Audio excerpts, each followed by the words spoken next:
Hello everyone, welcome to my YouTube channel science lytical Nisha Salvi. आज का दिन है हमारे लिए बहुत ही ज्यादा इम्पोर्टेंट है। ऐसा क्यों? क्योंकि मैंने आप सभी से प्रॉमिस किया था कि मैं हिंदी मीडियम के लिए नीट 2022 यानी कि नीट 2022 लेकर आ रही हूँ, जिसमें हम बहुत सारी मेहनत करने वाले हैं, बहुत ही प्यारी तरीके से समझने वाले हैं कि आखिरकार नीट में क्वेश्चन कैसे आते हैं, कैसे हम अपनी बायोलॉजी के लिए तो मैं आपको पूरा मतलब एक तरह का प्रॉमिस कर रही हूँ कि मेरी तरफ से मैं आपको 100% तैयार कराऊंगी। 100% क्वेश्चन सॉल्व के लिए नहीं बोल रही हूँ मैं, 100% मेरी तरफ से मैं आपको तैयार कराऊंगी। और बाकी ऊपर वाले की मर्जी है कि कैसा पेपर आता है, बट मेरी तरफ से पूरी कोशिश रहेगी कि जो आने वाला नीट का पेपर होगा आप बायोलॉजी जो है पूरी तरीके से फुलफिल कर पाए, कवर कर पाए।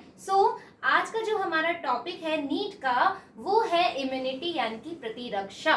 प्रतिरक्षा क्यों चुना मैंने ये टॉपिक? क्योंकि एक तो आप में से ही एक बच्चे ने मुझे बोला था, बहुत दिनों से बोल रही है कि मैम इम्यूनिटी करवाइए, और इसके अलावा चूंकि हमारे आसपास का माहौल अभी जो पैंडेमिक सिचुएशन है वो है कोविड, तो वो हमारे प्रतिरक्षा तंत्र पे ही तो क्या कर रहा है, अटैक कर रहा है, आक्रमण कर रहा है। तो हमें समझना होगा कि हमारी प्रतिरक्षा कैसी है, इसीलिए मैंने ये टॉपिक चुना है, प्रतिरक्षा तंत्र या प्रतिरक्षा।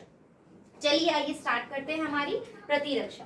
देखिए, इम्यूनिटी एक ऐसी ताकत या ऐसी क्षमता, हम कहेंगे ऐसी क्षमता जो कि हमें एक ऐसी शक्ति दे, ऐसी पावर दे कि हम आने वाले विरोधी कौन हो सकता है, कोई भी पैथोजन, है ना, कोई भी पैथोजन, चाहे वो वायरस हो, चाहे वो बैक्टीरिया हो, चाहे वो फंगस हो, जो हमारे इम्यून सिस्टम को अटैक कर रही है, अरेस्ट करना चाहती है, उसके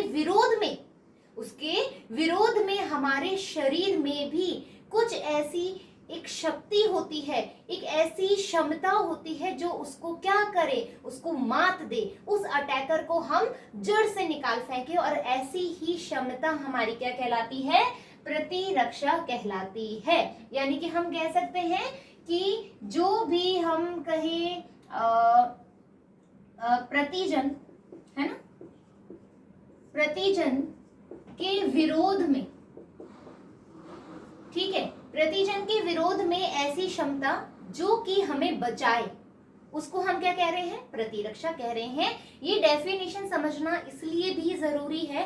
देखो, आपकी एनसीईआरटी में नहीं दे रखी कि प्रतिरक्षा क्या है, सीधा दे दिया है कि इन्नेट यानी कि जो जन्मजात प्रतिरक्षा है या एक्वायर्ड जो उपार्जित प्रतिरक्षा है उसके बारे में बताया गया। लेकिन हम पढ़ क्यों रहे हैं, हम पढ़ किसके लिए रहे हैं, वो भी तो हमें पता होना चाहिए, हाँ या ना। हमें पता होना चाहिए कि प्रतिरक्षा क्या है, इम्यूनिटी क्या है हमारी, है ना, वो पता होना चाहिए। तो हमने क्या बोला, ऐसी क्षमता, ऐसी ताकत जो हमारे विरोध करने वाले हैं, जैसे वायरस हो गया, जैसे हमारा बैक्टीरिया हो गया, फंगस हो गया, जो अटैक कर रहे हो हमारे ऊपर किसी ना किसी तरीके से, चाहे वो खाने के द्वारा हो, चाहे वो एयर के द्वारा हो, चाहे वो इन्फेक्शन के द्वारा हो, उसको हम क्या कर रहे हैं, मात देना चाहते हैं, हम जड़ से हटाना चाहते हैं। तो हमारी बॉडी के द्वारा की गई ऐसी क्षमता अटैकर के विरोध में क्या कहलाती है, प्रतिरक्षा कहलाती है।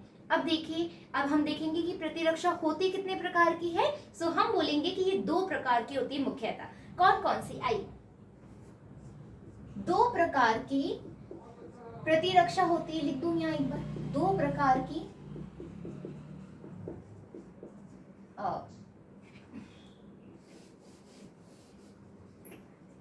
ठीक है, जो प्रतिरक्षा है,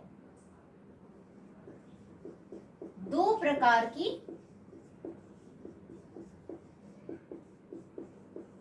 प्रतिरक्षा होती है हमारे शरीर में। 2 प्रकार की प्रतिरक्षा होती है। कौन कौन सी? एक को हम कहेंगे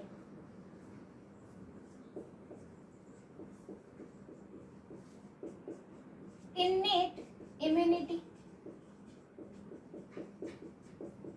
है ना, एक को हम कहेंगे एक्वायर्ड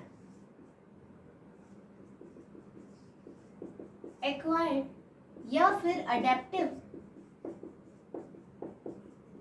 अडेप्टिव इम्यूनिटी, है ना। यानी अब हिंदी में बात करें, क्योंकि ये हिंदी मीडियम स्टूडेंट्स के लिए है। लेकिन आप लोगों को पता है कि मेरा जो रवैया है पढ़ाने का वो ये है कि हमें किसी भी सिचुएशन में हारना नहीं है। ऐसा नहीं कि इंग्लिश लैंग्वेज, इंग्लिश टर्म आ जाए तो हम बोले अरे ये क्या है। तो इसलिए हमें दोनों को हमने साथ साथ लेकर के चलना है, ये ध्यान रखिएगा। बस मेरी इतनी सी रिक्वेस्ट है कि इंग्लिश वर्ड्स को भी हमें सीखना होगा, हमें साइंटिफिक टर्म्स को समझना होगा, ठीक है। सो घबराने का नहीं है, हम है ना, ठीक है। सो इन्नेट इम्यूनिटी यानी कि हम कहेंगे जन्मजात प्रतिरक्षा, क्या कहेंगे, जन्मजात प्रतिरक्षा कहेंगे। और एक्वायर्ड या फिर अडेप्टिव इम्यूनिटी की हम बात करें तो इसको हम कहेंगे उपार्जित, है ना। अभी हम एक एक की बात करेंगे, डोंट वरी। उपार्जित प्रतिरक्षा, आई बात समझ में। तो यहां तक हमने समझ लिया है, दो तरह की प्रतिरक्षा है, एक है इन्नेट जो जन्मजात हमें मिलती है, एक है हमारी एक्वायर्ड या फिर अडेप्टिव जिसको हम उपार्जित इम्यूनिटी या प्रतिरक्षा भी कहते हैं। So please take a click, एक स्क्रीनशॉट ले लीजिए ताकि आपके नोट्स भी तैयार होते रहिए, ठीक है। सो स्क्रीनशॉट लीजिए फटाफट ताकि हम आगे बढ़े। डन, चलिए अब देखिए हम पढ़ेंगे सबसे पहले इन्नेट इम्यूनिटी क्या होती है।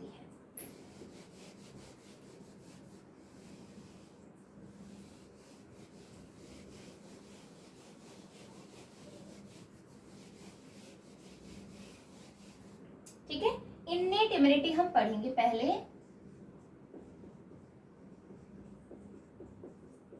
इन्नेट या फिर हम कहेंगे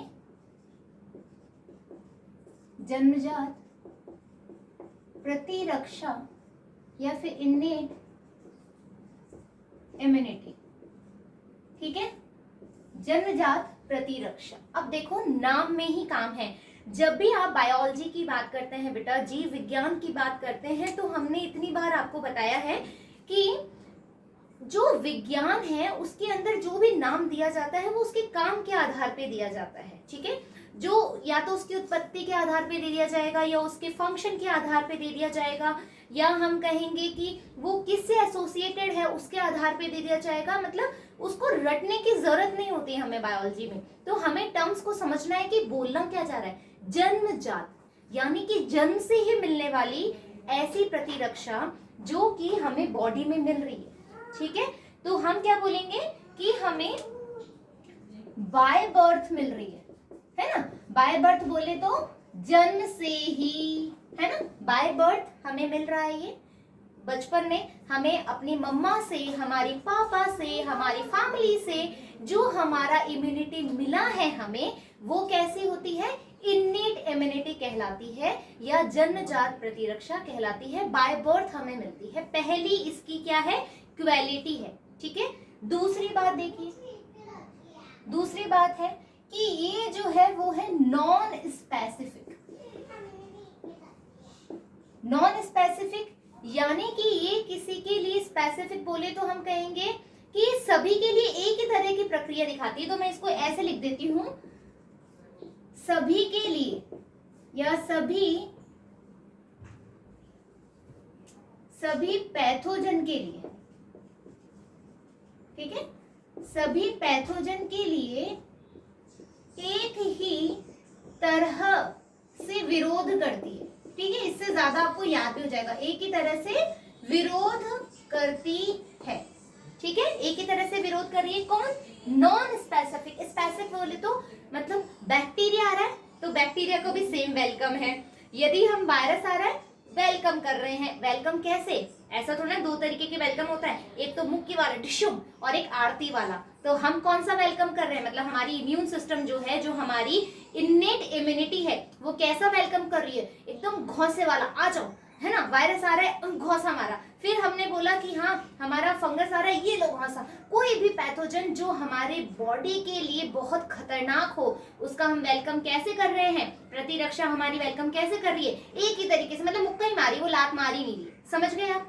तो एक ही तरीके से वेलकम कर रही है, एक ही तरीके से विरोध कर रही है, यानी कि स्पेसिफिक नहीं है कि भैया वायरस आएगा तो मैं सोच रही हूँ वायरस के लिए तो मैं लात ही चलाऊंगी, है ना, और बैक्टीरिया आ रहा है, जीवाणु आ रहा है, तो मैं सोच रही हूँ इसके लिए तो मेरा एक पंच ही काफी है, या अरे नहीं नहीं मैंने सोचा है कि मैं ताइक्वांडो भी सीख लूँ, या वाह वाह वाह ऐसे करके, तो यानी कि वो हो जाएगी स्पेसिफिक, है ना, according to the microorganism, कौन सा कैसा माइक्रो ऑर्गेनिज्म है, कैसा विरोधी है, उस आधार पर हम यदि कोई स्पेसिफिक देते हैं, है ना, स्पेसिफिक ट्रीटमेंट दे रहे हैं, तो वो हो जाएगा स्पेसिफिक। नॉन स्पेसिफिक यानी कि विशेष तरीके का कोई नहीं दे रहे, सभी के लिए हम एक जैसा बर्ताव कर रहे हैं, एक जैसा विरोध कर रहे हैं, तो जन्मजात प्रतिरक्षा कैसी है, जो सभी के लिए एक ही तरीके का विरोध करती है, वो कैसे कहलाती है, हमारी इन्नेट या जन्मजात प्रतिरक्षा जन्म से ही मिलती है,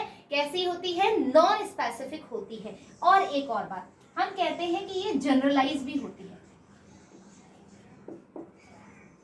जनरलाइज का मतलब होता है एक तरह के लिए कॉमन, कॉमन यानी कि सभी के लिए एक जैसी, कोई डिफरेंस नहीं, ठीक है। जनरलाइज का मतलब होता है कॉमन। अब इसका हिंदी वर्ड मुझे नहीं आता, I am so sorry, please मुझे माफ कर दीजिए, क्योंकि मैं कोशिश कर रही हूँ कि प्रॉपर हिंदी में लेकर आऊं, धीरे धीरे आ जाएगा, है ना, मैं मेहनत कर रही हूँ। तो जनरलाइज है, जनरलाइज यानी कि सभी के लिए समान प्रोसेस है, तो मैं लिख देती हूँ सभी के लिए समान प्रक्रिया को दिखाता है, ठीक है। मतलब ये दोनों बात सेम है, लेकिन नॉन स्पेसिफिक सभी के लिए एक जैसा, कोई के लिए स्पेसिफिक ट्रीटमेंट नहीं है। जनरलाइज है, एक जैसा चलता है, एक जैसी प्रक्रिया होती है, क्लियर। फिर हम बोल रहे हैं ये नेचुरल भी होती है, ठीक है, ये नेचुरल जो होती है, यानी कि एक तरह से ये प्राकृतिक जो है, एक प्राकृतिक प्रक्रिया है, प्राकृतिक प्रतिरक्षा भी होती है, ठीक है। यहां तक समझ में आ गया? एक बार स्क्रीनशॉट ले लो। अब हम आपकी बुक में जो लिखा हुआ है, जो आपकी एनसीईआरटी में लिखा है, उसका मुद्दा चलाने वाले हैं, एक बार स्क्रीनशॉट ले लीजिए। डन। अब देखो, इन्नेट इम्यूनिटी जो होती है वो 4 तरीके से कार्य करती है, ठीक है। इन्नेट इम्यूनिटी जो होती है वो बेसिकली 4 तरीके से काम करती है। कौन कौन सा तरीका होता है, तो आप देखोगे तो लिख देते हैं हम इन्नेट इम्यूनिटी 4 तरीके से, ठीक है, 4 तरीके से कार्य करती है, ठीक है। कैसा कैसा, PHY फिजिकल बैरियर, ठीक है। दूसरा है फिजियोलॉजिकल बैरियर, तीसरा है हमारा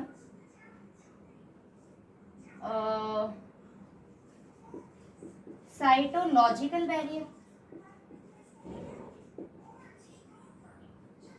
और लास्ट है हमारा केमिकल बैरियर, ठीक है। Cytological, chemical, physical, physiological. अब आप बोलोगे कि मैम इसमें डिफरेंस क्या क्या है, ठीक है। फिजिकल बैरियर क्या है हमारा, फिजियोलॉजिकल बैरियर क्या है, साइटोलॉजिकल बैरियर क्या है, और केमिकल, या फिर हम बोलेंगे जिसमें फिजिकल एक्टिविटी भी डिपेंड करती है और केमिकल्स भी रिलीज होते हैं। हम बात करेंगे इसके बारे में 1 बाय 1। तो आप एक बार स्क्रीनशॉट ले लीजिए, क्योंकि हम एक एक बार एक एक चीज को अडेप्ट करने वाले हैं, फॉलो करने वाले हैं कि ये रूट कैसे चलेगा। Clear that? Done done. अब देखो, सबसे पहले हम बात करेंगे फिजिकल बैरियर। किसकी बात करेंगे? फिजिकल बैरियर की। ये ठीक है। देखो बच्चों, सबसे पहले हम समझें तो इम्यून सिस्टम के बारे में समझते हैं, इम्यून रिस्पॉन्स के बारे में समझते हैं कि इम्यून रिस्पॉन्स होता कैसे। ठीक है, तो मान लीजिए, अभी ये छोड़ दीजिए, एक बार फिजिकल बैरियर छोड़ दीजिए, मैं आपको एक छोटी चीज बता रही हूँ क्योंकि वो इसी से रिलेट कर रही है। ठीक है, सुनो पहले। मान लीजिए कि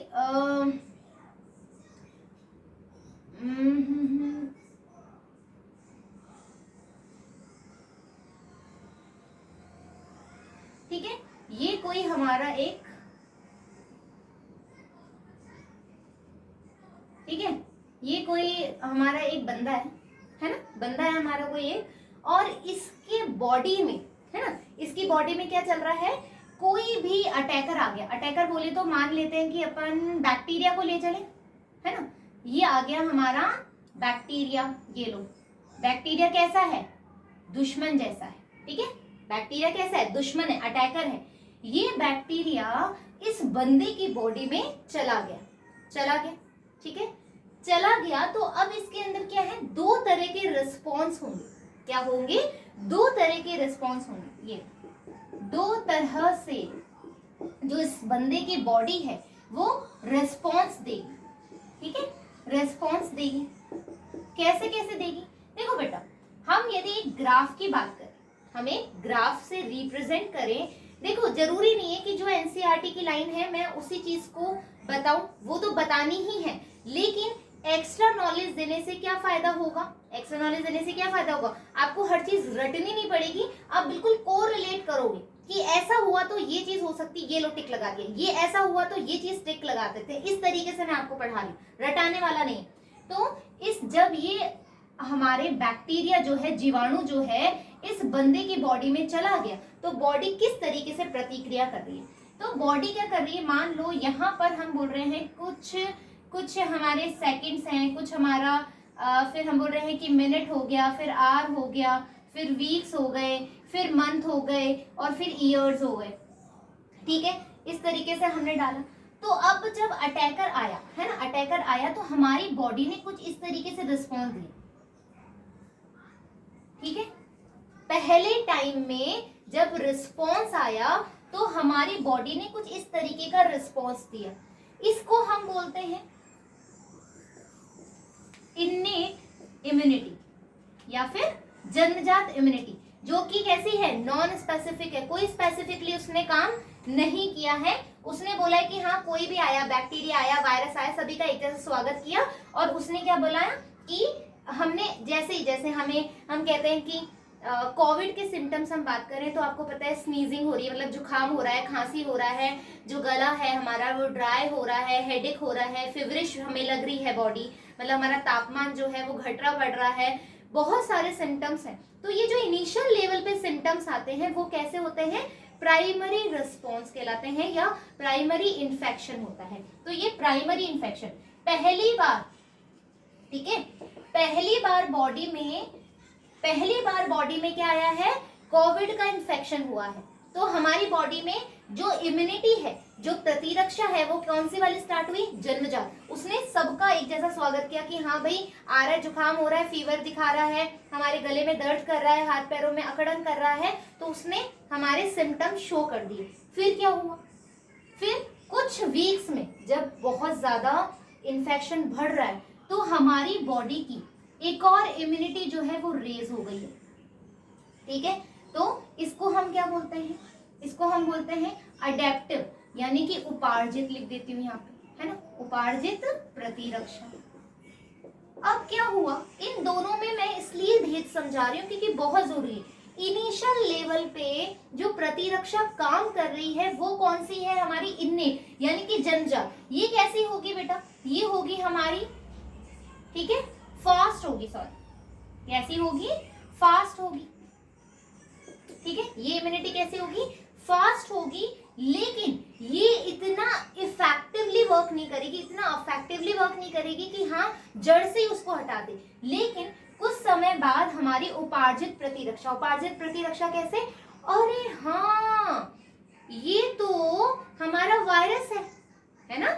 जब उपार्जित प्रतिरक्षा की बात करोगे तो ये कैसी होती है, ये हमेशा स्पेसिफिक होती है, ये इंसान को देख करके वेलकम करती है। अच्छा ये इतना अमीर आदमी है, इसका वेलकम तो ऐसे करो, ये मेरा अपना है, इसका वेलकम तो ऐसे करो। कुछ लोग ऐसे होते हैं ना, शक्ल देख करके तिलक लगाते हैं, बात समझ में आ रही है, वेलकम कैसे करते हैं, मुंह देख करके तिलक लगाने वाली बात। तो ये उपार्जित प्रतिरक्षा कैसे करेगी, आओ भैया वायरस है, अरे मेरा वायरस, आओ मेरा वायरस, है ना, ऐसे वेलकम करेगी बड़ा ही प्यार से, और बड़ा ही प्यार से उसको यूं धक्का मारेगी और पूरी बॉडी से एलिमिनेट कर देगी। तो उपार्जित प्रतिरक्षा कैसे हुई, स्पेसिफिक हुई। ये कैसे होती है बेटा, ये स्लो होती है, टाइम टेकन होती है, टाइम टेकन वाली की यानी कि अपना समय लेती है, उसको परखती है इंसान को कि इंसान कैसा है, ये इंसान यानी कि ये विरोधी कैसा है, इसके लिए मैं क्या क्या मेरी बॉडी में चीजें कर सकती हूँ, तो ये कौन सी होती है, उपार्जित प्रतिरक्षा होती है, जो कि नॉन स्पेसिफिक होती है, स्पेसिफिक होती है। कौन सी, उपार्जित वाली, और जन्मजात वाली कौन सी होती है, नॉन स्पेसिफिक। तो इस तरीके से ये काम करती है। लेकिन अब देखो, ये तो प्राइमरी इन्फेक्शन हुआ है ना, सेकेंडरी इन्फेक्शन के दौरान क्या हो, सेकेंडरी इन्फेक्शन यानी कि दोबारा मान लीजिए कि ये पेशेंट जो है भगवान की दया से सही हो गया, बहुत ही हम शुक्रगुजार हैं उन सभी मरीजों के जो मतलब उनकी इम्यूनिटी के और डॉक्टर्स की जो बहुत सेवा कर रहे हैं और उनका विल पावर अच्छा है और वो ठीक हो रहे हैं, अपने परिवार में जा रहे हैं। बहुत ही थैंकफुल हैं हम ऊपर वाले के लिए भी। अब क्या हो रहा है, प्राइमरी इन्फेक्शन हमने देख लिया। प्राइमरी इन्फेक्शन में क्या होगा, इन्नेट इम्यूनिटी स्टार्ट होगी और अडेप्टिव पे जाएगी, एक्वायर्ड पे जाएगी, उपार्जित पे जाएगी। क्लियर। सेकेंडरी इन्फेक्शन, दोबारा से सेम बैक्टीरिया वापस से आया है ना, तो सेम बैक्टीरिया आ रहा है, सेम जीवाणु आ रहा है, तो भैया आया, इन्नेट इम्यूनिटी वापस से क्या बोलती है, मैं तो वैसे ही काम करूंगी क्योंकि नॉन स्पेसिफिक है, वैसे ही इसने अपना कार्य दिखाया, वैसे ही कार्य दिखाया। लेकिन जब अडेप्टिव इम्यूनिटी की बात आएगी कुछ महीनों बाद, तो ये या कुछ वीक्स बाद, सॉरी है ना, कुछ वीक्स बाद, कुछ सप्ताह बाद जब हमें पता लगा कि अरे ये तो वही है जो पहले आया था, हाँ हाँ अरे इसको तो मैं सुधार लूंगा। हाँ, क्यों सुधार लूंगा, क्योंकि बेटा जो हमारी बी सेल या फिर टी सेल्स होती है, बी सेल्स या फिर टी सेल्स होती हैं, इसकी अलग अलग इम्यूनिटी होती है, इसको हम ह्यूमरल इम्यूनिटी, सेल्यूलर इम्यूनिटी कहते हैं। अपन बहुत अच्छे से बात करेंगे तो चिंता करने की बात नहीं है। अभी सिर्फ मैं एक ब्रीफली समझा रही हूँ कि क्या क्या चीजें हमारी बॉडी में होती है, कैसे होती है। तो बी सेल और टी सेल आया है ना, बी सेल और टी सेल में एक होता है प्लाज्मा, ठीक है, टी सेल की बात नहीं कर रही हूँ अभी मैं, बी सेल की बात कर रही हूँ। प्लाज्मा सेल्स होती है, ठीक है, और एक होती है मेमोरी सेल्स। मेमोरी सेल बोले तो याददाश्त वाली, कि हाँ हमारी मेमोरी जग रही है हमारी बॉडी की कि अरे हाँ ये तो वही बैक्टीरिया है जिसने पिछली बार इन्फेक्शन किया था, आने दो मुझे कोई डर नहीं है, मैं पहले से तैयार हूँ। क्यों, क्योंकि इसके अगेंस्ट में हमारी बॉडी ने ऑलरेडी एंटीबॉडीज जो है वो बना रखी है। हमारी बॉडी इतनी शार्प है, इतनी अच्छे तरीके से वर्क करती है, इतना अच्छा फिनोमेना है हमारी बॉडी का कि दूसरी बार कोई आएगा तो ऑलरेडी इसके लिए एंटीबॉडीज तैयार है कि हाँ भाई, और ये फटाफट से इसको क्या कर देगा, एलिमिनेट कर देगा। तो अडेप्टिव वाला जो है उपार्जित प्रतिरक्षा है वो सेकेंडरी इन्फेक्शन में बहुत ही अच्छे तरीके से कार्य करता है, बहुत ही फास्ट तरीके से कार्य करता है। आई होप कि आपको ये इन्नेट और एक्वायर्ड इम्यूनिटी का कार्य प्रणाली समझ में आ गया होगा, ये बहुत जरूरी था। और प्राइमरी और सेकेंडरी इन्फेक्शन कैसे होता है ये भी समझ में आ गया, कैसे उसके अगेंस्ट में हमारी बॉडी जो है वो कार्य करती है ये भी आप लोगों को समझ में आ गया होगा। Clear that. अब देखो मैं ये डिलीट कर रही हूँ क्योंकि अपन चल रहे हैं वापस से हमारे जन्मजात के फिजिकल बैरियर पे। आ जाओ,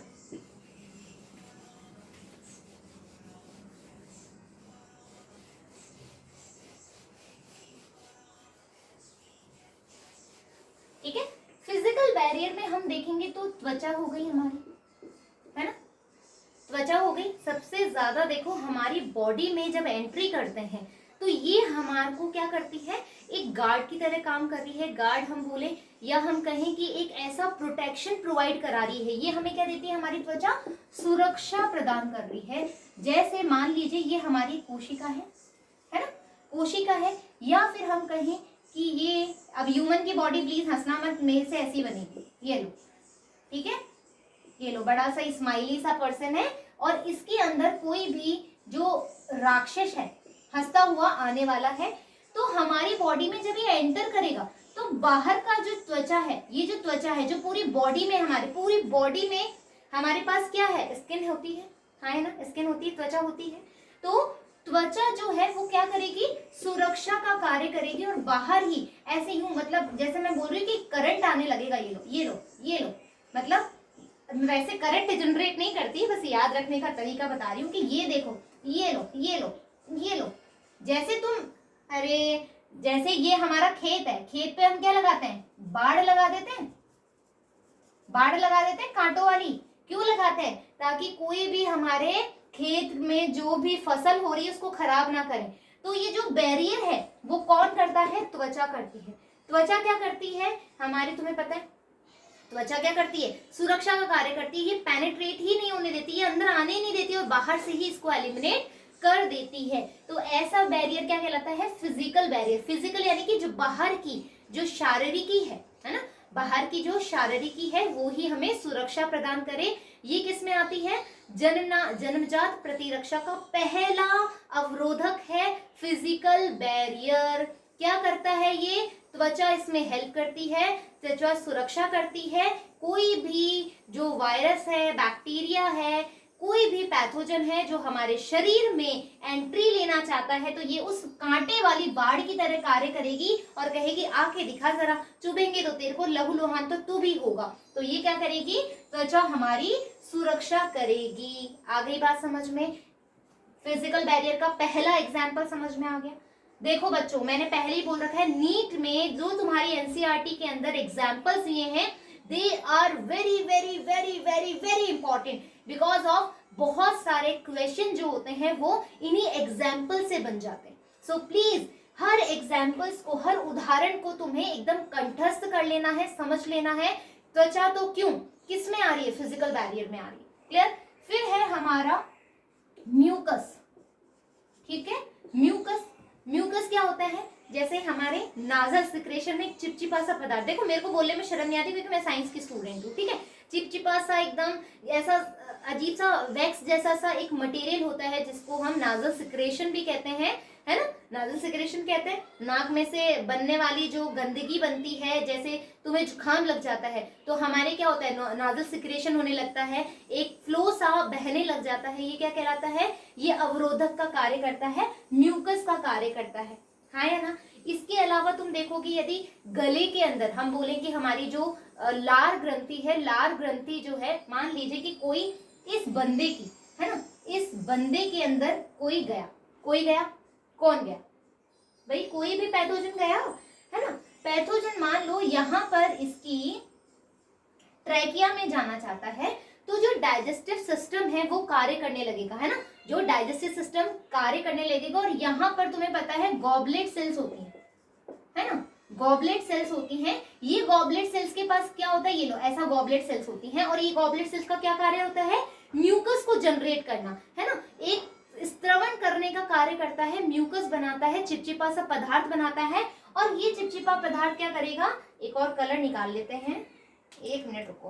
और ये क्या करेगा, चिपचिपा सा पदार्थ इसको, ये जो वायरस है या फिर ये जो पैथोजन है, इसको क्या कर लेगा, पकड़ लेगा, इंट्रैक्ट कर लेगा, जकड़ लेगा कि तू अब आगे पहुंच के दिखा, और यहीं पर इसको एलिमिनेट कर देगा या किल कर देगा। आई बात समझ में। त्वचा और म्यूकस कैसे काम करती है ना। जैसे तुम्हारे कानों में वैक्स है ना, वैक्स होती है तुम्हारे कानों के अंदर, अरे कान का जो मैल होता है ना, उसको तुम निकालते हो जैसे, और कभी भी माचिस की तीली से निकालना नहीं चाहिए या पिन से जो पीछे का जो होता है उससे निकालते हैं, लोगों की बहुत हैबिट होती है, जनरल बता रही हूँ। तो हमेशा इस तरीके से नहीं करना चाहिए और पूरी वैक्स भी नहीं निकालनी चाहिए, कान की पूरी गंदगी भी नहीं निकालनी चाहिए। क्यों, क्योंकि वो ही क्या करता है, एंट्रैप करता है, कैद करता है किसी भी पैथोजन को हमारे कान से एंट्री करने के लिए। नाक में जो हमारे ये चिपचिपा पदार्थ होता है, ये इंट्रैक्ट करने का, जैसे अपन बाहर जाते हैं बसंत ऋतु के अंदर तुम देखोगे तो हम जाते हैं और हमारे नाक में यदि कोई टिड्डा सा या कुछ घुस गया है तो वो इंटरप्ट करता है, हमें छींकें आने लगती है इमीडिएटली, या नाक में ऐसा म्यूकस सा बनने लगता है, तो वो भी हेल्प करता है। सलाइवा है ना, हमारी गॉबलेट से बनने वाला हमारा म्यूकस है, ये सब क्या कार्य करते हैं, ये हमें फिजिकल बैरियर का कार्य करते हैं, फिजिकल बैरियर हमें प्रदान कराते हैं। Is that clear. आई बात समझ में, फिजिकल बैरियर समझ में आ गया कैसे कार्य करता है। क्लियर। एक बार स्क्रीनशॉट ले लो और वीडियो को बार बार सुनोगे, या मैं तो कहती हूँ शायद एक दो बार में ही समझ में आ जाता होगा, लेकिन नहीं भी आता है तो बार बार सुनो, नोट्स बनाओ, जो मैं बोल रही हूँ उसको स्टार बनाओ कि कौन सी चीज कहाँ आ सकती है नीट के एग्जाम में। क्लियर। अब देखो दूसरा जो बैरियर है,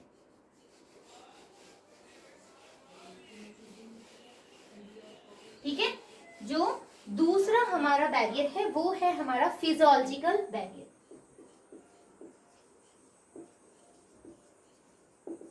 फिजियोलॉजिकल बैरियर। अब इस फिजियोलॉजिकल बैरियर में क्या होता है बेटा, देखो इसमें हमारे फिजिकल बैरियर के साथ साथ कुछ केमिकल बैरियर भी लगते हैं, मतलब केमिकल रिलीज करेंगे कौन, हमारे ही फिजिकल जो बैरियर्स हैं वो कुछ केमिकल रिलीज करेंगे, तो ऐसे बैरियर क्या कहलाते हैं? फिजियोलॉजिकल बैरियर कहलाते हैं। क्या कहलाते हैं? फिजियोलॉजिकल बैरियर कहलाते हैं। क्लियर? तो फिजियोलॉजिकल बैरियर क्या है? जैसे मान लीजिए कि जो त्वचा है वो क्या कर रही है? पसीना, है ना, पसीने में हमारे एंजाइम्स होते हैं, है ना, एंजाइम्स होते हैं, है ना, ये किल करेगा। इसके अलावा हम बोलेंगे टीयर्स, टीयर्स यानी कि आंसू, आंसू में भी हमारे एंजाइम होता है। एंजाइम होता है कौन सा? लाइसोजाइम। याद रखिएगा, एंजाइम वेरी वेरी इंपॉर्टेंट है। क्वेश्चन में, नीट में ऐसा क्वेश्चन आ जाता है कि मान लीजिए तुमको एक ऐसी घटना बता दे कि तुम जा रहे हो, तुम्हारी आंखों में कुछ चला गया और तुम्हारे आंसू आ रहे हैं, तो कौन सा बैरियर काम करता है और कौन सा एंजाइम हेल्प करता है? तो क्या बोलोगे? फिजियोलॉजिकल बैरियर काम करता है और लाइसोजाइम एंजाइम जो है वो काम करता है उस बैरियर, उस पैथोजन को बाहर एलिमिनेट करने में, निकाल लेने। ऐसे ही हमारी जो सलाइवा होती है, ठीक है, सलाइवा के अंदर भी क्या प्रेजेंट होता है? लाइसोजाइम एंजाइम होता है जो इंटरैक्ट करती है, म्यूकस सिक्रेट करने में भी हेल्प करती है और वो क्या करती है? बाहर की तरफ उसको एलिमिनेट कर देती है। फिजियोलॉजिकल में क्या होगा? जब कोई केमिकल रिलीज हो, जब कोई केमिकल रिलीज होगा, किसके द्वारा? उसी फिजिकल बैरियर के द्वारा, तो ऐसा कंडीशन क्या कहलाता है? फिजियोलॉजिकल बैरियर कहलाता है। त्वचा या पसीने जब होता है तब हम उसको कहते हैं। ठीक है, क्लियर दैट? आई बात समझ में? टीयर्स से, आंसुओं से, सलाइवा से, ठीक है, हमारे पसीने से जो एंजाइम्स निकल रहे हैं और वो जो है पैथोजन को किल करने में हेल्प कर रहे हैं, ऐसा बैरियर फिजियोलॉजिकल बैरियर कहलाता है। Clear that? अब देखो थर्ड, एक बार स्क्रीनशॉट ले लो। डन। अब देखो तीसरा बैरियर क्या है? तीसरा बैरियर है हमारा साइटोलॉजिकल बैरियर। ठीक है, साइटोलॉजिकल बैरियर का मतलब होता है कि साइटो यानी कि सेल्स, है ना, कुछ सेल्स जो है वो काम करेगी, है ना, कुछ कोशिका जो है वो काम करेगी। कैसी कोशिका काम करेगी? देखो इसके अंदर जो होता है बेटा वैसे होता है, हम बोलेंगे न्यूट्रोफिल्स, ठीक है, हम बोलेंगे मैक्रोफाज, हम बोलेंगे डेंड्रियाटिक सेल, और है ना, और वैसे तो फैगोसाइट्स भी इसी में आता है बट फिर भी लिख लो फैगोसाइट्स, ठीक है, फैगोसाइटिक सेल्स लिख लो, फैगोसाइटिक सेल्स। ये जो सेल्स होती हैं ये काम करती है किसमें? साइटोलॉजिकल बैरियर की तरह कार्य करती है। अभी अपन पूरी कहानी पढ़ेंगे कि कैसा हो रहा है, कौन सा सेल कब काम कर रहा है। एक बार स्क्रीनशॉट ले लो। न्यूट्रोफिल्स, मैक्रोफाज, डेंड्रियाटिक, ये मैक्रोफाज